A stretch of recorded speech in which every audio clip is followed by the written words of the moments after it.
Farmashop. Aprovecha todos los días un 10% de descuento con Farmacar Santander.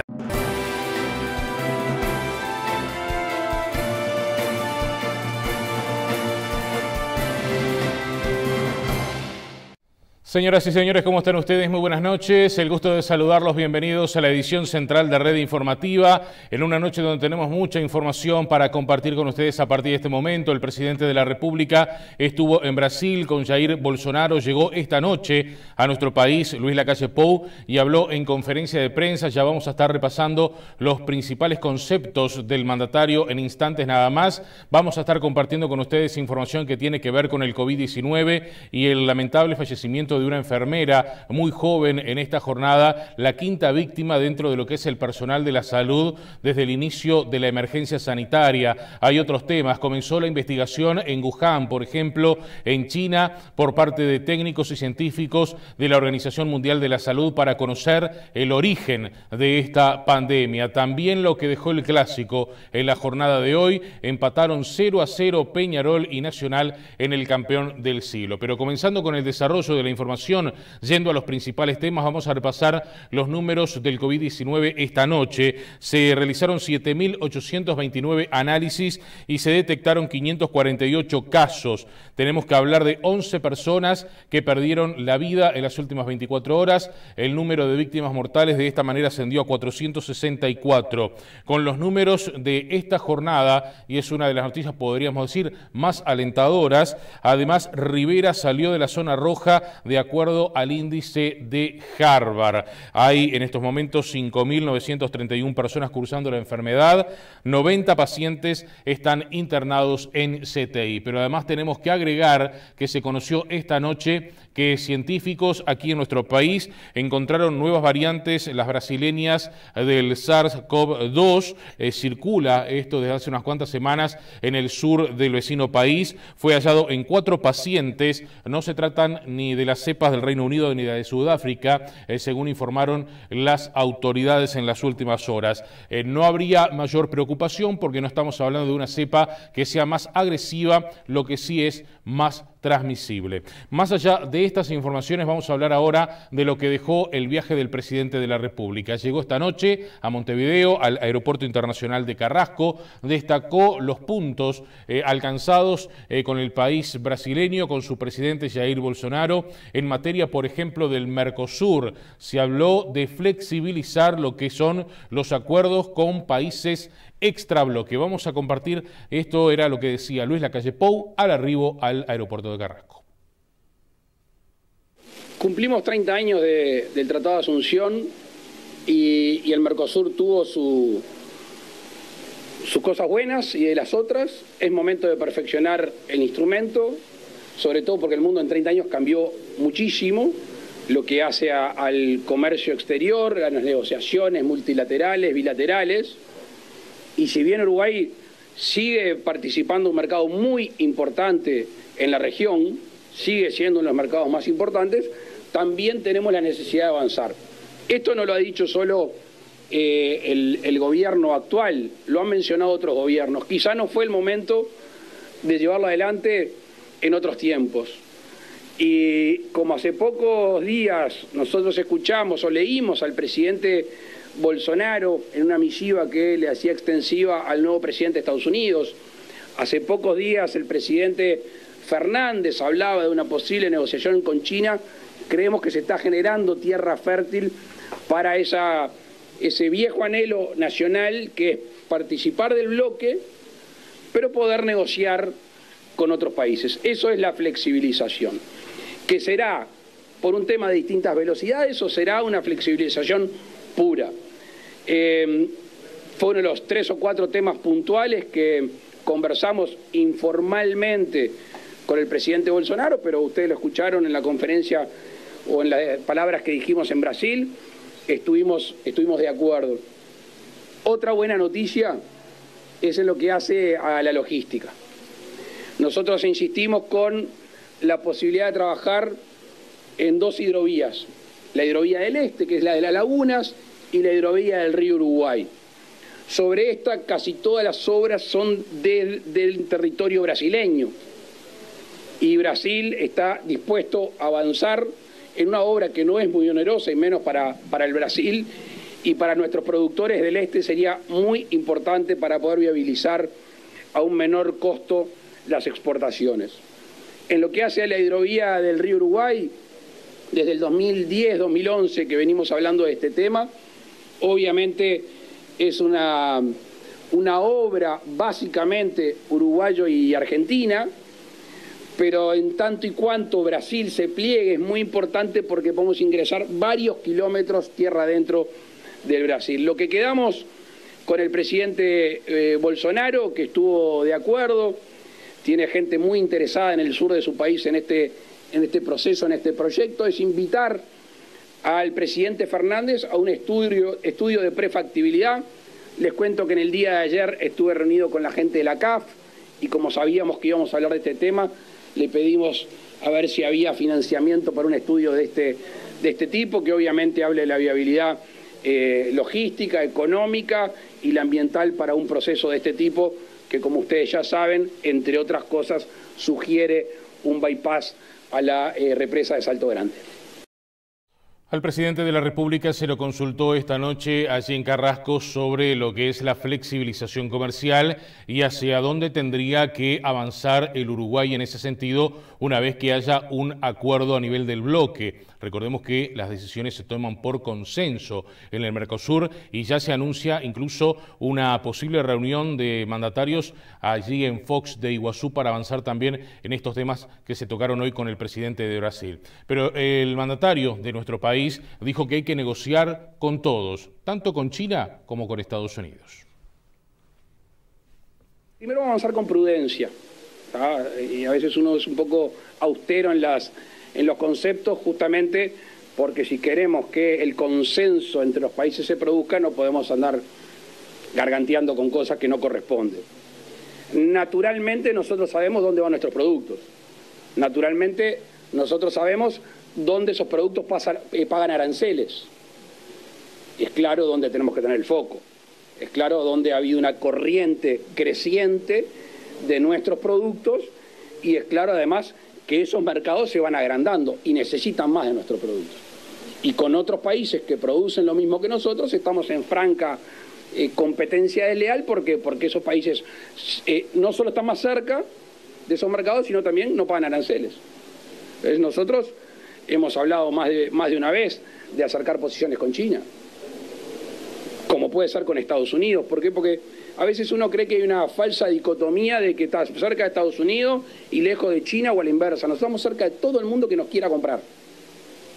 Y ese va a ser el trabajo. ¿Cuál es nuestro corset?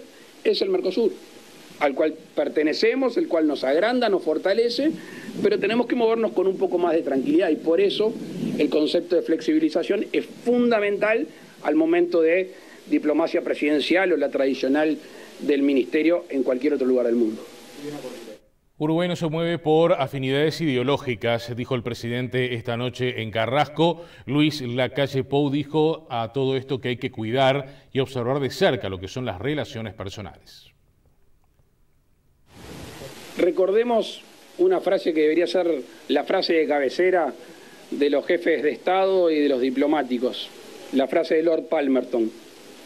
Los países, las naciones, no tienen amigos permanentes ni enemigos permanentes. Uruguay tiene intereses permanentes. Y lo peor que podría hacer un presidente de la República representando al país es tener afinidades ideológicas. Lo peor. Yo no me muevo, nuestro gobierno no se mueve por afinidades ideológicas. Le hemos criticado más de una vez. Primero porque no tengo el derecho, como presidente de todos los uruguayos, de tener un sesgo ideológico. No estaría representando al Uruguay. Sí tengo ya no solo el derecho, sino la obligación de defender los intereses nacionales. Los objetivos, los que todo el mundo conoce, que es abrir el Uruguay al mundo. Sobre las relaciones personales fundamentales. En este mundo moderno, que yo con los presidentes hablo por WhatsApp, las relaciones personales fundamentales. ¿Cuál es la habilidad que sobre todo lo tienen los diplomáticos y uno como político intenta tenerla? Es llevarse bien con la gente. Y para llevarse bien con la gente es buscar lo que nos une y dejarlo de lado lo que lo desune. En cualquier relación, desde una pareja hasta en presidentes, saben que hay cosas que unen y cosas que desunen. La habilidad de un gobierno, ¿cuál es?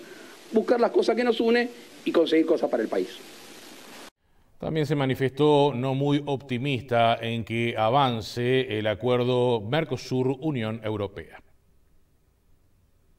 Sobre el tema con Europa, no es la primera vez que nos manifestamos al respecto. En forma genérica, a mí me preocupa cuando se inicia un acuerdo y no se finaliza. Porque iniciar un proceso de acuerdo significa, para los interesados en cada nación, ir previendo cuál va a ser su competencia, cuál va a ser su mercado, cuál va a ser sus oportunidades, cuáles van a ser sus aranceles. Si estos procesos se frustran, primero, se termina ese proceso y segundo, genera falta de credibilidad. Empieza a caer la credibilidad. Con el tema de la Comunidad Europea, la Unión Europea, tenemos algunos escollos que hasta el momento no han sido salvados. Fue uno de los temas que hablamos hoy al pasar con el presidente brasileño. Usted sabe bien cuál es la situación de algunos países europeos con lo que está pasando aquí en nuestra región. Yo no soy muy optimista que avance rápidamente. El presidente de la República habló de la logística, señaló que se planteó la posibilidad de levantar un segundo puente en Yaguarón que una a Uruguay con Brasil y también el tema de la compra de energía estuvo presente en esta reunión. Sobre lo último, después que terminamos la reunión informal, fuimos a la casa propiamente de gobierno, y el edificio de gobierno, y allí habían varios ministros, y específicamente el ministro de, creo que es Logística e Infraestructura, mencionó el puente, el segundo puente sobre Yaguarón. O sea que ni siquiera fue un tema que nosotros teníamos una lista grande para tratar, pero bueno, le compete más a Cancillería. Ellos mismos hablaron de este puente, el ministro habló del tema de la compra de energía a nuestro país. La interconexión energética que no hace solo en energía eléctrica, que hace también, por ejemplo, al gas, y ellos están dialogando Brasil-Argentina de hacer alguna obra al respecto, y Uruguay creo que debería engancharse, es asegurar que no falte energía de ningún tipo en ningún momento en nuestros países. Hoy ustedes saben que tenemos abundante energía eléctrica producida y tenemos la capacidad de exportar. Creo que van un par de años que se exporta de esa misma manera. Con respecto a otras obras de infraestructura, está lo que hace la vía ferroviaria, las hidrovías que mencionaba, pero en particular prefiero agarrar 2 o 3 cosas y que sucedan que hablar de 10, 15 y queden todas en veremos, porque uno con estas visitas genera cierta ilusión en alguna gente, cierta atención, y preferimos decir, estos son 2 o 3 puntos que nos ponemos de acuerdo y sobre esos es lo que vamos a avanzar por el bien de nuestros países. Más adelante vamos a retomar este tema, sobre todo lo que dijo el presidente Jair Bolsonaro tras la reunión de la jornada de hoy en horas del mediodía. Pero vayamos a repasar cómo ha sido la relación entre ambos mandatarios que se conocieron personalmente en la asunción de Luis Lacalle Pou. El primer encuentro cara a cara de Luis Lacalle Pou y Jair Bolsonaro fue en la asunción del mandatario uruguayo el 1 de marzo del 2020. El presidente brasileño se mostró distendido durante la jornada y rompió incluso los protocolos de seguridad para acercarse al público. En octubre de 2019, en plena campaña electoral en Uruguay, Bolsonaro declaró que Lacalle era su preferido para el balotaje. El entonces candidato de la coalición se desmarcó del comentario al señalar que los gobernantes no debían pronunciarse sobre las elecciones de otros países. Según los analistas, con Alberto Fernández en la presidencia de Argentina, el gobierno de Brasil apostaba por tener en Uruguay un aliado para las políticas económicas del Mercosur. Ambos presidentes también mantuvieron contactos telefónicos cuando hubo rebrotes de coronavirus en Rivera, a fin de coordinar medidas en la ciudad binacional. Por el mismo tema, Lacalle envió una carta a su par brasileño y Uruguay envió medicamentos al vecino país.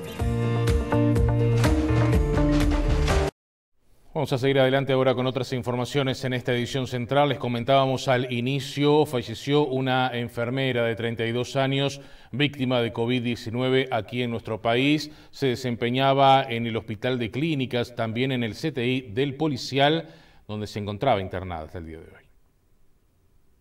Melina Graham Bell tenía 32 años, era madre de una niña de 4 años y se desempeñaba como auxiliar de enfermería en los CTI de los hospitales policial y de clínicas. Falleció este miércoles por coronavirus, según informaron el Ministerio del Interior y la Unión de Trabajadores del Hospital de Clínicas. La enfermera dio positivo al test de COVID-19 el pasado 15 de enero y fue internada en el hospital policial. 6 días más tarde, debido a una desmejora en su cuadro clínico, fue ingresada al CTI, donde finalmente falleció. Se trata del 5º fallecimiento por coronavirus dentro del personal de la salud. 3 médicos y 2 auxiliares de enfermería. Bueno, el nuevo director del Hospital de Clínicas, el doctor Álvaro Villar, lamentó esta pérdida en estas últimas horas. Lamentamos mucho eso, el fallecimiento de una compañera que trabajaba en el Hospital de Clínicas, una persona joven, sí, en el día de hoy. Y yo no quiero dar detalles exactos, pero era una persona de un poco más de 20 años, que falleció hoy y que todo el Hospital de Clínicas está muy dolido con eso. Yo quiero mandar, ya que tú me das esa oportunidad, mandar un saludo a los familiares y un agradecimiento y reconocimiento del Hospital de Clínicas por el trabajo que ella hizo, ¿no? Es una persona muy querida. ¿Tenía comorbilidades, algún tipo de problemática que le haya agravado la situación? Vuelvo a insistir, yo quiero respetar la privacidad, pero sí habían algunos elementos que pueden haber agravado, no quiero dar detalles, pero agravado la evolución. Pero es algo que lamentamos mucho y vuelvo a lo que empezamos diciendo. Esto muestra la seriedad de lo que estamos hablando cuando decimos que hay que vacunarse y que esa es la forma de cada uno de demostrar su responsabilidad por los demás y de cuidar de los demás. Desde el sindicato del nosocomio universitario también se habló de la necesidad de vacunarse contra el COVID-19. Los dirigentes señalaron que no está claro si se contagió precisamente esta trabajadora de la salud en el nosocomio, en algún centro asistencial o a nivel familiar. En la madrugada nos tocó despedir a Melina, una compañera que hace unas cuantas semanas venía luchando con esta enfermedad, auxiliar de enfermería. Como muchísimos, es una persona más, una compañera más que integrante del personal de salud que se nos lleva esta enfermedad. Nosotros la verdad que si bien venimos trabajando con muchísima preocupación, día a día llamamos más a la responsabilidad, a la reflexión, a cuidar los cuidados. El personal de salud es un personal que a pesar de los magros salarios y a pesar de que muchas veces también tienen patologías que se consideran personal de riesgo, por vocación, están el día a día enfrentando muchas más enfermedades. Era una compañera que tenía sobrepeso, trabajaba dentro del sistema en 2 lugares, en el hospital policial y en el hospital de clínicas, y bueno, se había contagiado y hace unas semanas que venía luchando con eso. Nos parece que es urgente el tema de la vacunación en toda la ciudadanía. En realidad nosotros no tenemos la certeza de que haya sido trabajando en cuál de los 2 lugares tampoco, y no vamos a entrar en esos detalles mismo por la familia, ¿verdad? También hay familia cercana a ella que está transitando la enfermedad y también con gravedad. Desde el Sindicato Médico del Uruguay, su presidente, el doctor Gustavo Greco, también manifestó el pesar por este fallecimiento. Un profundo pesar, profunda congoja, porque somos equipo, trabajamos en conjunto. Cuando alguien contrae la enfermedad y fallece en el ejercicio de su trabajo, de su profesión, es algo realmente trágico. Y bueno, estamos sumamente apesadumbrados por este tema. Enviamos condolencias a la familia, compañeros, amigos, y esto nos llama a redoblar esfuerzos para que entre todos logremos controlar esto. Hasta el momento en Uruguay son 5 los fallecimientos del personal de la salud a causa del COVID-19 y 2.428 las personas en este sector que han contraído la enfermedad. Greco aseguró que el porcentaje está dentro del rango esperable a nivel internacional. El porcentaje está dentro de un rango relativamente razonables comparado con otros países que han tenido un momento de explosión de la pandemia. Muchos de los contagios han sido en la sociedad, contacto social, pero y el esfuerzo enorme que hacemos desde las organizaciones gremiales es tratar de que los equipos de protección personal y las medidas de seguridad para no contraer la enfermedad durante el ejercicio profesional se cumplan. Lamentablemente eso no hemos logrado evitarlo porque no quisiéramos que nadie pasara por este dolor, que nadie falleciera. Uno de los coordinadores del Grupo Asesor Científico Honorario del GACH, el doctor Henry Cohen, señaló en las últimas horas que se está observando un descenso en el número de los casos de coronavirus gracias a las medidas implementadas, pero también al cumplimiento de las mismas. Señaló el profesional que bajó el promedio semanal de fallecidos. Hasta hace unos días estábamos con ciertas dudas si estábamos o no en una meseta.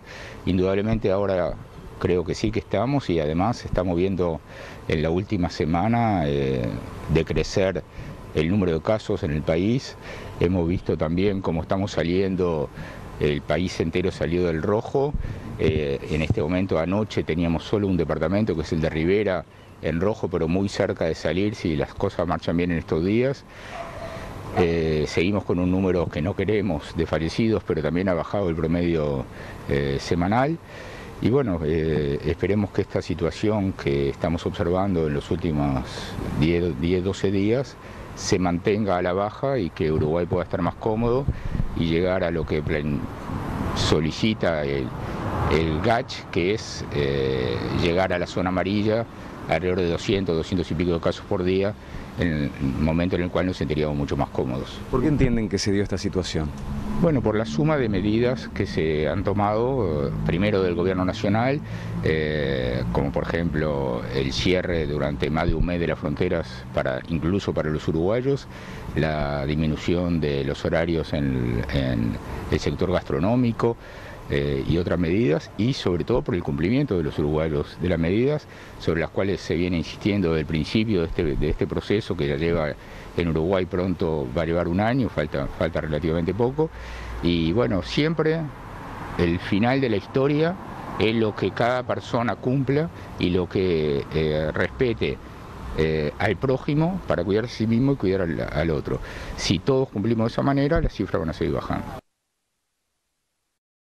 Vamos a otros temas que han generado de alguna manera polémica en las últimas horas aquí en nuestro país. Se supo que se va a pedir el consentimiento personal para recibir la vacuna contra el COVID-19. Esto pese a que la Comisión Asesora de Vacunaciones del Ministerio de Salud Pública recomendó no hacerlo. El Poder Ejecutivo estableció que quienes se vayan a vacunar contra el COVID-19 deberán firmar un consentimiento informado, publicó este miércoles el diario El País. En los países que se aplica se deja constancia de que las vacunas, como todo medicamento, podrían causar efectos adversos. La decisión del Ejecutivo tomó por sorpresa a los integrantes de la comisión que asesora al Ministerio de Salud Pública, ya que hace más de medio año habían sugerido que no se firmara un consentimiento. El País consultó a 4 integrantes de la comisión asesora y todos coincidieron. Entienden que la firma del formulario podría desestimular la adhesión a vacunarse. Los médicos y científicos dijeron que el solo hecho de ir a inmunizarse es prueba suficiente de que la persona está dando su consentimiento. Según les narró Miguel Asqueta, director general de Salud, la decisión del Ejecutivo sería por una exigencia de los laboratorios establecida en los contratos. Esos documentos, sin embargo, están bajo reserva de confidencialidad y los asesores técnicos no pudieron acceder a la información detallada. Fuentes del Ministerio confirmaron a Telemundo que se pedirá el consentimiento y que eso ocurre en otros países. En lugares como Israel, Argentina y México no se exige la firma de un consentimiento. En Puerto Rico, parte de Estados Unidos y Reino Unido sí se pide que se complete un formulario. Bueno, y a todo esto, en la noche de hoy, cuando llegó el presidente de la República, se le consultó sobre esta medida. Dijo que es para la seguridad de los uruguayos. También se lo consultó sobre si el tema vacunas había estado presente en la reunión con Jair Bolsonaro. Dijo que no, solamente se habló de lo que fueron las medidas tomadas en su momento por la frontera entre ambos países. Sobre lo primero, no en el sentido de las vacunas, no fue tema de hoy.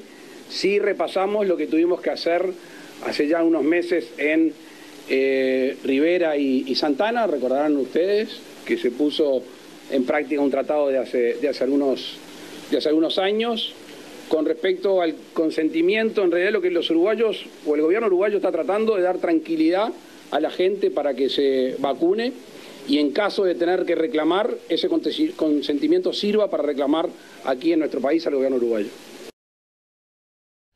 Bueno, y Henry Cohen, el integrante del Grupo Asesor Científico Honorario, señaló a propósito de este tema que podría llegar a complicar lo que es la operativa.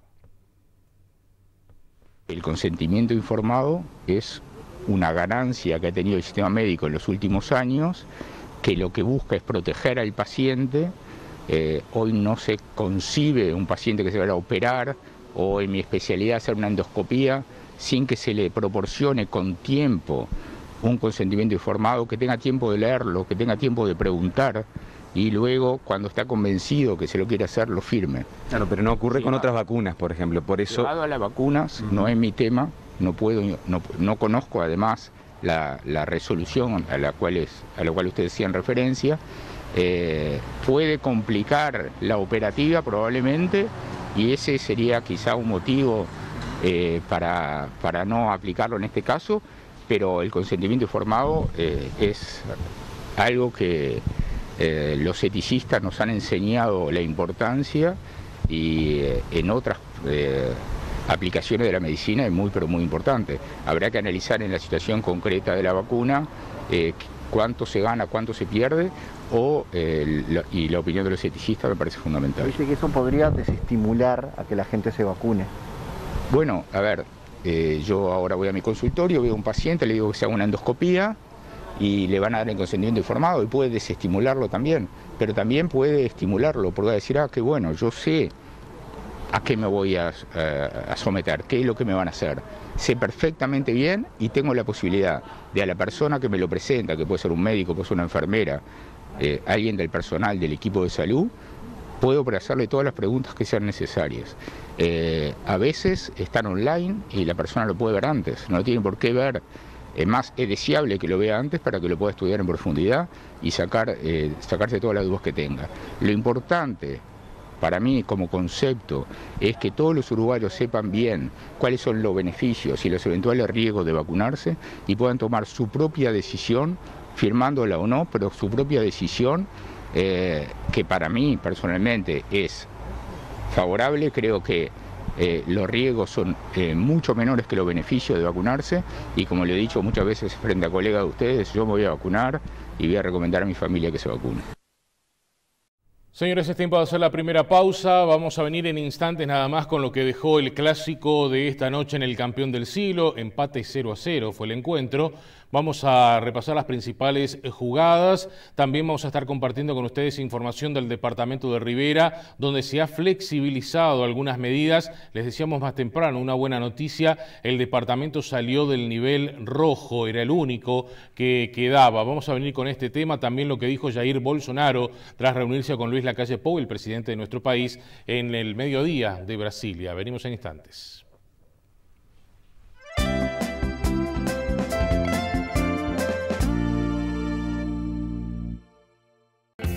Siguen las ofertas de verano en Movistar para que lo vivas al máximo. Con nuestros planes gigantes, disfruta el doble de gigas por 12 meses. Sí, por 12 meses. Además, trae el Samsung A01 completamente gratis, y si se te rompe la pantalla, te la cambiamos gratis. Si sos cliente Movistar, aprovecha las ofertas gigantes de verano. Y si aún no lo sos, vení a Movistar porque te conviene mucho más. Movistar, más para tu celular, más para vos. ¿Vas a quedar helado con esta promo de Conaprole? Lleva los helados clásicos y splash de 1 litro a tan solo 195 pesos. Disfruta del verano con helados Conaprole.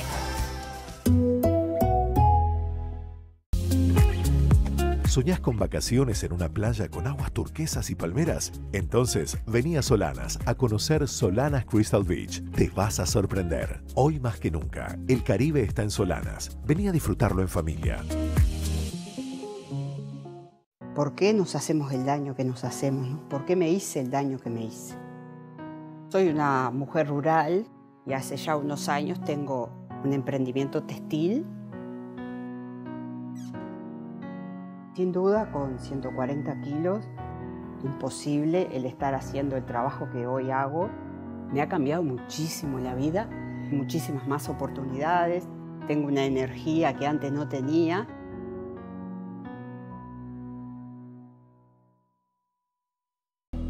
Llegó el momento y vos lo sabés. En Macri comenzamos nuestra clásica liquidación. El momento ideal para calzar a toda la familia. Con lo último de esta temporada. Calzado, vestimenta, accesorios. Para todos. 50% de regalo en mercadería en productos seleccionados. Hasta en 3 pagos sin recargo. Vení a aprovechar. Vos sabés que te conviene. Como siempre, en Zapatería Macri.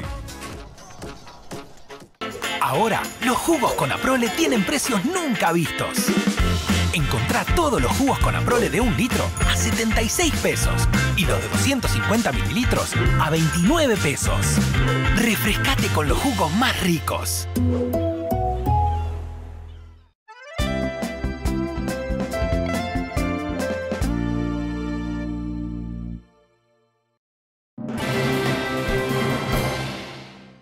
Nos vamos ahora al deporte. Les comentaba antes de la pausa, 0-0 fue el partido clásico que dejó 2 expulsados para cada uno de los equipos, en Nacional y en Peñarol, pero lo cierto es que no pudieron superarse en este 0-0 que surgió esta noche en el campeón del siglo. La fiesta máxima del fútbol uruguayo, otra vez en el campeón del siglo, en la Casa Aurinegra. Tercera vez que se enfrentaban las máximas camisetas del fútbol uruguayo allí en ese escenario. La salida de Nacional, el equipo dirigido por Giordano. Peñarol, tras el último encuentro, iba por una victoria que intentara acortar la ventaja en la tabla anual que tiene Nacional sobre su eterno rival. Pero nada de eso ocurrió porque el juego terminó empatado. Comenzamos a repasar este centro que vino a la cabeza de Vergesio. Esto fue lo primero que se generó en el partido. Esta es muy clara para Nacional.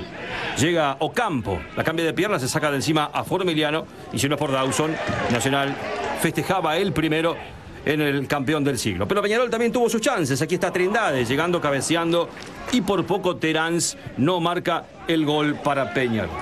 Muy buena pelota para Torres. Aquí está el número 10 que se vuelca de la punta al medio, no puede al cierre la borda. Y otra vez Terán, manotazo de Rochet, para no ser menos que su colega Dawson, brindaba seguridad al arco de Nacional. Vamos a ver esta jugada que tiene a Terán como protagonista, tapa Rochet, no pudo Britos y luego la pelota termina dando en Torres. Esta fue la tónica del partido, mucha agua, mucha lluvia en el campeón del siglo. Nos vamos al segundo tiempo. Jugada clara para el equipo tricolor. Pablo García tras el desborde que había hecho Ocampo. Otra tapada de Dawson. Atención porque se viene la jugada que luego deriva en la lesión de Terán. Saca el disparo, tapa Rochet e inmediatamente después pide el cambio. La molestia y Peñarol perdía una pieza importante en la mitad de la cancha. Ingresa el Cebolla Rodríguez. Y enseguida, a los pocos minutos, se da la expulsión para el número 7 de Peñarol. Se tira abajo contra Oliveros y Matonte, el juez del partido, lo expulsa con roja directa. Aquí está la expulsión para el 7 de Peñarol. Y Nacional también se quedó con 10. Aquí está la jugada en la cual Torres driblea por la banda izquierda y es Méndez, que también ve la tarjeta roja. 10 contra 10. Y el resultado final en el campeón del siglo. Peñarol 0, Nacional 0. El tricolor sigue mandando en la tabla anual con 49, Peñarol 41. 6 unidades en el clausura para el equipo tricolor, 1 menos para Peñarol. Final 0-0. Vamos a repasar ahora algunas impresiones de los dirigentes. Esto decía Ignacio Ruglio, el presidente de Peñarol, quien se refería precisamente a lo que fue el arbitraje y la expulsión del Cebolla. No, lo vi, no voy a hablar del arbitraje, que creo que no lo toca en la jugada, ni siquiera lo toca, pero la verdad que es un árbitro que está arrancando, hay que dejar, igual que nosotros pedimos siempre hasta con el técnico, están arrancando, hay que dejarlos arbitrar, nada que hablar, ahora me mostraron la jugada y ni siquiera lo toca, pero bueno, cosas que erramos todos, erramos nosotros en nuestra tarea y él también. ¿Te vas conforme o no con el empate? ¿Con qué? ¿Con el... ¿Te vas conforme o no con el empate? No, porque si bien el objetivo nuestro es el clausura, porque habíamos venido muy atrás en la anual, la realidad es que hoy teníamos la oportunidad de descontar y no lo hicimos. Bueno, queda mucho campeonato todavía por delante.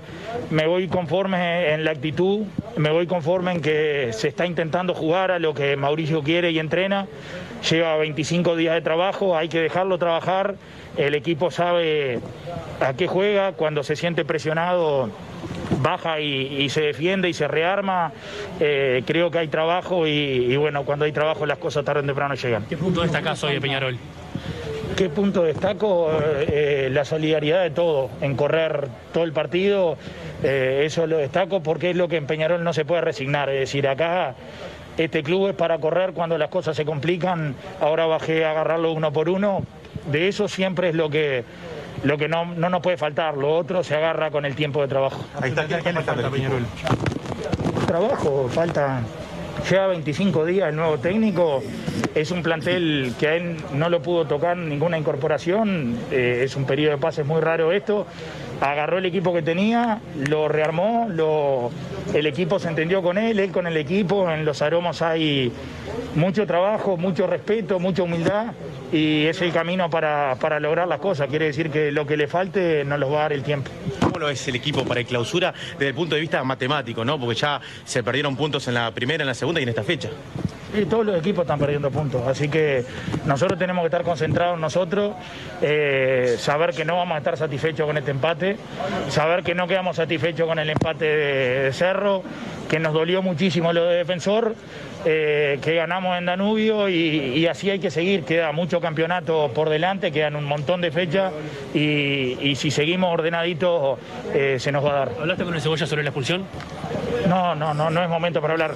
Jamás bajo a vestuario, no me meto en los vestuarios, creo que nunca ese es un ámbito de ellos, los fui a buscar a la boca del túnel, los acompañé a todos y ahora que descansen mañana será tiempo de hablar. ¿Qué te deja la lesión de David Terans? Bueno, le dolía mucho, lo acompañé a subir hasta ahí, hasta el vestuario y me fui, no podía ni pisar, así que me deja preocupación porque para nosotros David es un jugador clave, así que por ahora preocupación. Bueno, y a todo esto Pablo Durán, el dirigente de Nacional, dijo que el resultado de esta noche en el campeón del siglo fue justo. Yo creo que el arbitraje fue correcto, creo que no incidió en el resultado del partido, creo que hay una jugada única que para mí es de expulsión del jugador de Peñarol que luego de restar sigue con la pierna y creo que con intención de agredir a un rival. Pero creo que eso no ya está, es una jugada, por lo tanto celebro que el arbitraje no haya tenido ninguna incidencia en el resultado. ¿Te vas conforme con el 0-0? Me voy conforme con no haber perdido, lo fuimos a buscar, me voy conforme con el rendimiento de los juveniles que tenían hoy que demostrar por qué había esta confianza en ellos. Hubieron, sobre todo Brian, que creo que necesitaba un partido como el de hoy. Por lo tanto, sí, me voy conforme. Creo que tuvimos ahí esa jugada clara de Brian en el primer tiempo que pudo haber cambiado todo el resultado del partido. Pero reitero, creo que es justo y me quedo con la diferencia en la tabla anual. Bueno, nos vamos ahora al panorama internacional, donde la Organización Mundial de la Salud inició en esta jornada una investigación en la ciudad china de Wuhan. Se busca saber el origen de la pandemia, un trabajo que, según anunciaron los técnicos, llevará su tiempo.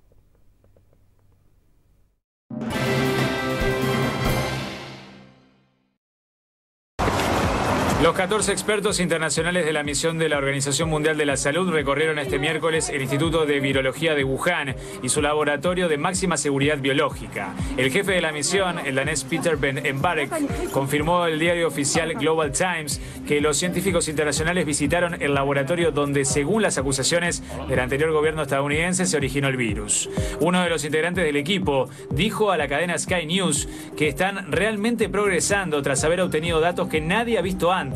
Y hasta el momento no ha descartado por completo la posibilidad de que el SARS-CoV-2 escapara de un laboratorio. Estamos viendo nueva información y es buena. Es algo muy valioso que está empezando a ayudarnos a buscar las direcciones correctas para este virus, destacó el especialista Peter Daszak, director de la organización no gubernamental EcoHealth Alliance. Sin embargo, otro de los expertos de la misión afirmó que la investigación llevará su tiempo y sus resultados no se conocerán rápidamente. Esperamos Esperamos encontrar buena información para ayudarnos a comprender los orígenes del virus, pero es muy poco probable que en una misión tan corta tengamos una comprensión muy avanzada o respuestas definitivas a la pregunta.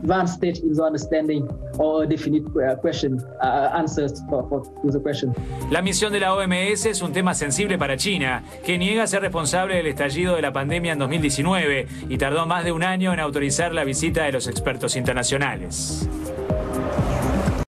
Bueno, y a todo esto el Papa Francisco recibió en esta jornada la segunda dosis de la vacuna contra el COVID-19 en medio de lo que es esta campaña de inoculación que se lleva adelante en el Vaticano. El Papa Francisco, de 84 años, recibió la segunda dosis de la vacuna contra el coronavirus, según informó el portavoz del Vaticano, Matteo Bruni. El pontífice fue inoculado este miércoles con la segunda dosis de la vacuna de Pfizer, 3 semanas después de la primera, en el atrio del aula Pablo VI, que ha sido acondicionada para la campaña de vacunación del Estado Vaticano. La Dirección Sanitaria y de Higiene de la Ciudad del Vaticano reservó cerca de 10.000 vacunas de la compañía farmacéutica Pfizer para su campaña de vacunación, que comenzó el pasado 13 de enero, cuando Francisco recibió la primera dosis entre sus cerca de 3.000 empleados y 800 residentes. Como en el resto de los países, los primeros en ser vacunados fueron el personal sanitario y los ancianos. El Papa ya había adelantado que se vacunaría en una entrevista realizada antes de recibir la primera dosis. Creo que éticamente todo el mundo tiene que vacunarse. Es una opción ética porque concierne a tu vida, pero también a la de los demás, destacó entonces el pontífice. Francisco canceló todos sus viajes al exterior desde el inicio de la pandemia en marzo de 2020. Esta semana anunció que está decidido a visitar Irak del 5 al 8 de marzo próximos. Sin embargo, reconoció que el viaje se pondría en duda en caso de un brote severo de COVID-19 en ese país.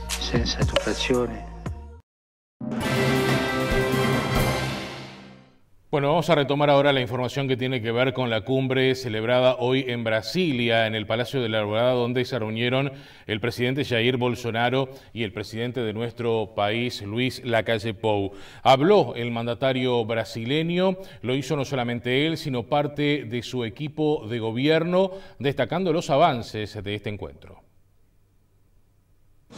Eu trouxe aqui o presidente do Uruguai, que nos visita nessa data, uma visita informal. Acabei de almoçar com ele. Muita coisa na informalidade, mas alguma coisa, obviamente, e tratamos. O Uruguai é um parceiro nosso, é um país importante, integra o Mercosul. Conversamos também da possibilidade de flexibilizar para cada país os seus negócios com outros países. Falamos um pouco de energia também e de infraestrutura. Temos alguns projetos muito importantes em conjunto e eu vou destacar 2. Primeiro, a dragagem da Lagoa Mirim, que vai fazer com que a hidrovia do Mercosul se torne uma realidade, um projeto que está bem equacionado e a gente tem condições de fazer. E o segundo projeto de integração é a ponte do Jaguarão, a segunda ponte do Jaguarão. Existe uma ponte lá bastante antiga, que é a ponte Barão do Mauá, que a partir do momento que a gente consiga fazer a segunda ponte, a gente vai revitalizar, restaurar essa primeira ponte. Nós gostaríamos de destacar a integração energética. Em face da crise hídrica que o país passa, o Brasil passa, desde outubro do ano passado, nós estamos importando energia do Uruguai e também da Argentina, e isso mostra que essa integração é importante para a segurança energética dos países e nós estamos trabalhando para que ela cada vez aumente mais, chamando outros países do Mercosul a participar. Também tratado com o presidente do Uruguai, o nosso ministro Ernesto Araújo, uma possível reunião dos 4 presidentes do Mercosul, possivelmente para o final de março. O Uruguai é um país essencial na nossa parceria dentro do Mercosul, com uma visão muito semelhante à nossa e que queremos levar para um encontro dos 4 presidentes, também com os presidentes do Paraguai e Argentina, em março, 30 anos do Mercosul, e ver o que pode ser feito para redinamizar o Mercosul, algo que já estamos fazendo, mas para levar mais adiante ainda isso. E acho que vocês viram a pauta muito importante em várias frentes com o Uruguai, infraestrutura, por exemplo, mencionou o ministro Tarcísio, tem questão também da factibilidade da hidrovia do Rio Uruguai, enfim, na parte de integração fronteiriça, o Uruguai foi um país com o qual nós nos entendemos perfeitamente durante a pandemia, então isso tudo mostra a nossa irmandade e a qualidade da relação. Uno de los comentarios que surgió a lo largo de esta jornada tras estas conferencias de prensa fue la diferencia entre la emergencia sanitaria de lo que es el equipo de gobierno de Brasil y el uruguayo. Veíamos allí a Bolsonaro con sus ministros sin ningún tipo de protección y al presidente de nuestro país y al canciller Bustillo con tapabocas. Pero vamos a repasar lo que decía el Luis Lacalle Pou una vez que terminaba este encuentro, cuáles eran las primeras impresiones. Habló de lo que ya compartimos con ustedes más temprano, el tema de la flexibilidad a nivel del Mercosur. Se anuncia por allí una nueva cumbre a fines de marzo, decía Bolsonaro, al parecer podría ser en Foz de Iguazú para avanzar, pero bueno, hay que reverlo y mirarlo al Mercosur, dijo Luis Lacalle Pou, un Mercosur que en el próximo mes de marzo está cumpliendo 30 años, una muy buena reunión, me voy muy satisfecho, decía el mandatario. Obrigado, presidente. Buenas tardes para todos. Una reunión muy buena con el presidente Bolsonaro, con el ministro Araujo y con el resto de los ministros, en esta diplomacia presidencial que para nosotros es muy importante hablar directamente. Nosotros tenemos temas que nos unen, temas que son de interés de cada uno y temas que nos pueden desunir, que puedo decir tranquilamente que han sido nulos en este caso. Me voy para Uruguay, presidente, muy satisfecho, muy contento, porque cuando encontramos temas y caminos que hacen bien a la región y fortalecen tanto a los pueblos brasileños como a los uruguayos, para nosotros es una entera satisfacción. Quiero hacer hincapié en dos cosas que decía el presidente Bolsonaro y que repetían los ministros. El primero, pertenecemos al Mercosur, vamos a cumplir 30 años de esta asociación y como toda asociación hay que reverla y mirarla. Y el próximo paso en este mundo moderno es la flexibilización para que cada país, aún perteneciendo, pueda avanzar. Lo segundo, lo decía recién uno de los ministros, la hidrovía, en este caso las hidrovías, la de las lagunas en el este de nuestro país y la posibilidad de avanzar en la hidrovía del río Uruguay, que tanto podría beneficiar a Uruguay, a Argentina y a parte del sur del Brasil. Vamos a invitar al presidente Fernández para hacer un estudio de prefactibilidad del mismo. Por supuesto que tenemos una agenda muy grande que tratarán los ministros, pero hoy me vuelvo a mi país con la noticia de que hemos coincidido en la enorme cantidad de temas que es la libertad de nuestros pueblos, la prosperidad de nuestros pueblos y, por supuesto, la buena relación y la comunión, en este caso, de Uruguay y Brasil. Así que, presidente, me alegro mucho de haber tenido esta reunión y a ustedes, muchísimas gracias. Termino dizendo que estou muito honrado com todo o povo brasileiro em receber essa ilustre visita. Essa nossa reunião com os 4 presidentes, brevemente, também vai ter a parte informal, uma sugestão dele, onde nós possamos ficar mais à vontade para discutir questões internas nossas, bem como do mundo todo. E é assim que nós agimos. Obviamente, da minha parte, sempre seguindo aqui a orientação do Ernesto Araújo, que tem feito um brilhante trabalho de relações públicas com o mundo todo, como fez a questão da pandemia com a China e com a Índia.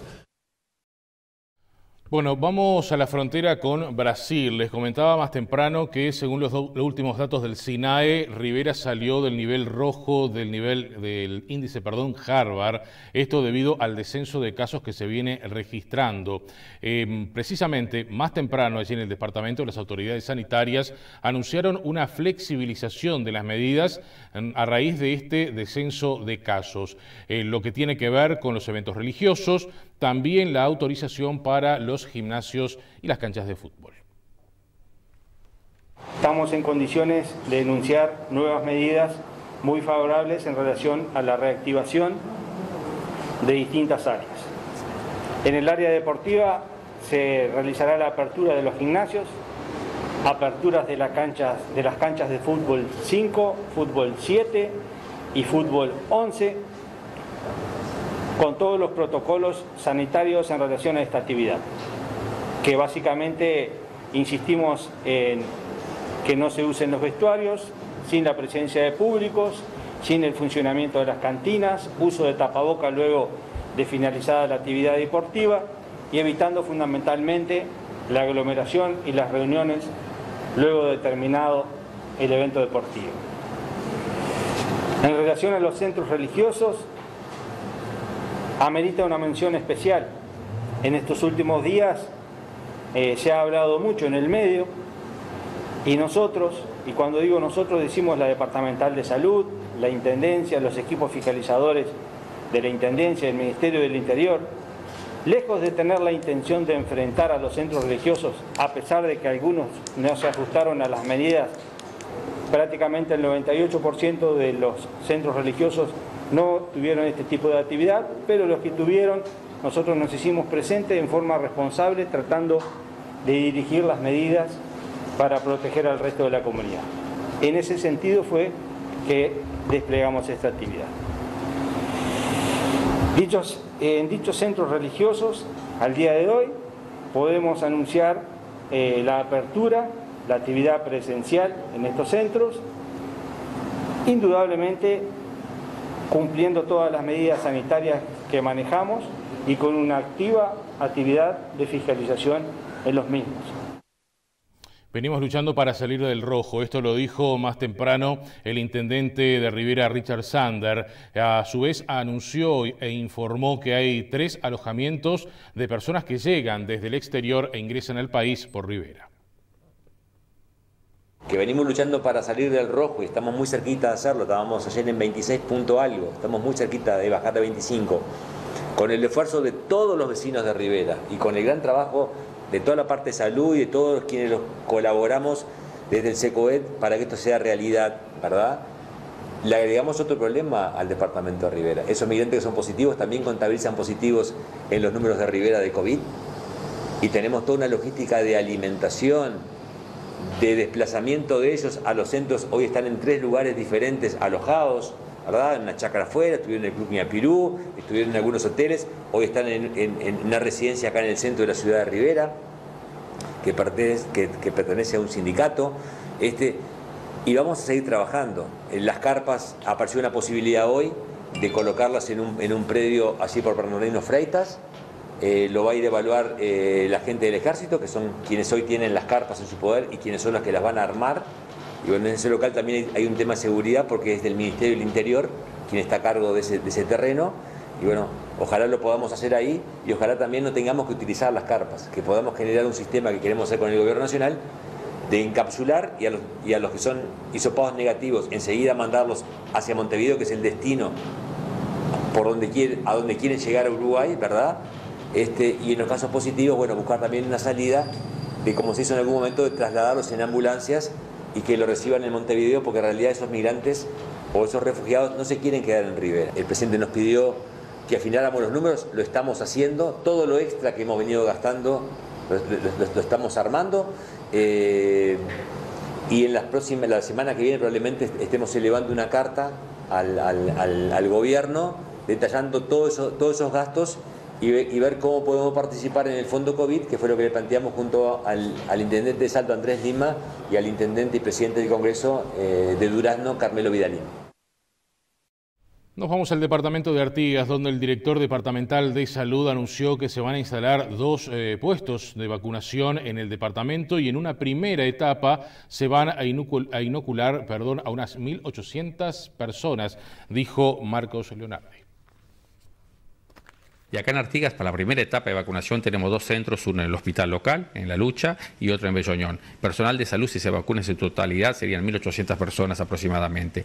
Las vacunas, al salir del aeropuerto de Carrasco, la de Pfizer, tienen una utilidad de 3 días como máximo, de 3 a 5 días, pero nos van a mandar las vacunas en forma diaria. En 3 días, en forma escalonada, tenemos que vacunar a todo el personal de salud si hay vacuna suficiente. En caso que lleguen menos vacunas de lo previsto, se va a dar grupos prioritarios. Se van a vacunar primero los de primera línea, sería CTI, el personal, medicina interna, emergencia, y después posteriormente hasta llegar a los médicos y personal de policlínicas. Está todo previsto, hay 2 centros en principio, con 6 personas cada centro para vacunar, y bueno, estamos a la espera simplemente de la vacuna porque ya toda la logística ya está armada. Eso en primera instancia. La segunda instancia, cuando seríamos vacunar al personal mayor de 65 años, allí con el SECO estamos coordinando el gimnasio municipal, así de tener 2 centros vacunatorios dentro del gimnasio.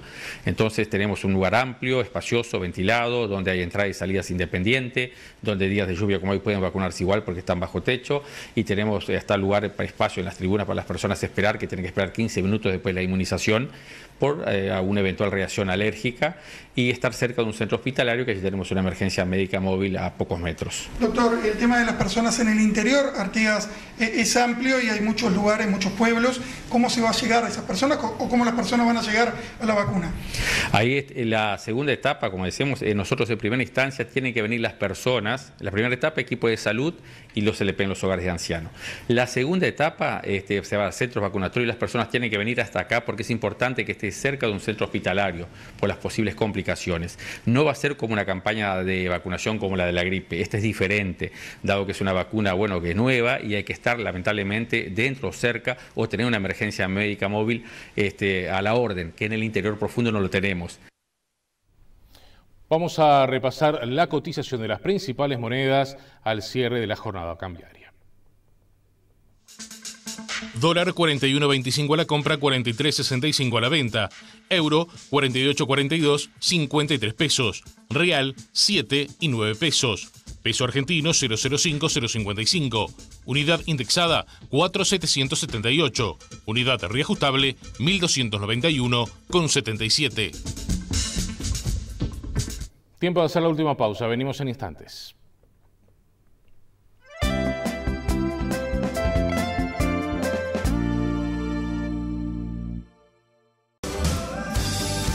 Vas a quedar helado con esta promo de Conaprole. Lleva los helados clásicos y splash de 1 litro a tan solo 195 pesos. Disfrutá del verano con helados Conaprole. Compromiso. Acción. Innovación. Búsqueda de la excelencia. Espíritu crítico. Actitud emprendedora. Actitud ORT. Por información de becas y beneficios por inscripción anticipada, contactanos a través de info@ort.edu.uy. Comienzo de carreras 15 de marzo. Universidad ORT Uruguay. Llegó el momento y vos lo sabés. En Macri comenzamos nuestra clásica liquidación. El momento ideal para calzar a toda la familia. Con lo último de esta temporada. Calzado, vestimenta, accesorios. Para todos. 50% de regalo en mercadería en productos seleccionados. Hasta en 3 pagos sin recargo. Vení a aprovechar. Vos sabés que te conviene. Como siempre, en Zapatería Macri. 3 recomendaciones para el regreso de las vacaciones. Si conviviste con amigos u otros grupos familiares, evita el contacto estrecho con personas cercanas por un periodo de 10 días. Si volvés al trabajo y podés teletrabajar los primeros 10 días, mejor. Si no, extremá las medidas de prevención que ya conocés. Distancia, tapaboca, higiene y ventilación. Y si sos de los que toman vacaciones los fines de semana, hacé el máximo esfuerzo para mantenerte en tu propia burbuja. Los contactos con otras burbujas son el mayor riesgo de contagio durante las vacaciones.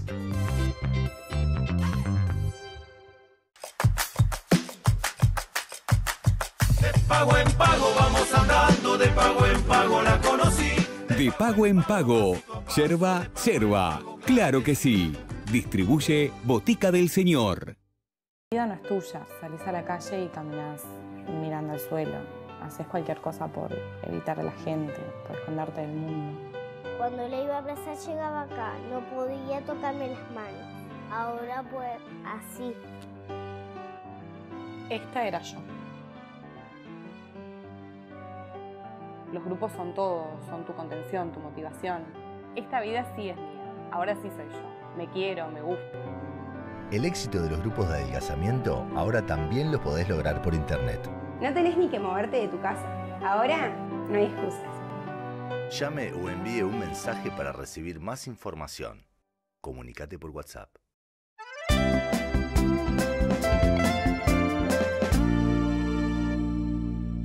Señores, finalmente en esta jornada partió uno de los Hércules de la Fuerza Aérea a los Estados Unidos para traer 4 Ultra Freezers adquiridos por ACE, esto para guardar lo que serán las vacunas cuando lleguen a nuestro país. El avión Hércules iba a viajar a Alemania a buscar un ultrafreezer, pero se optó por volar a Estados Unidos al concretarse la compra de 4 equipos. Cada uno tiene capacidad para 100.000 vacunas y permite mantenerlas a menos de 70 grados bajo cero. Plan de vuelo que tenemos desde acá, desde Montevideo hasta Leticia, en Colombia, que es en la Amazonas. Son unas 7 horas de vuelo. Ahí abastecemos combustible, hacemos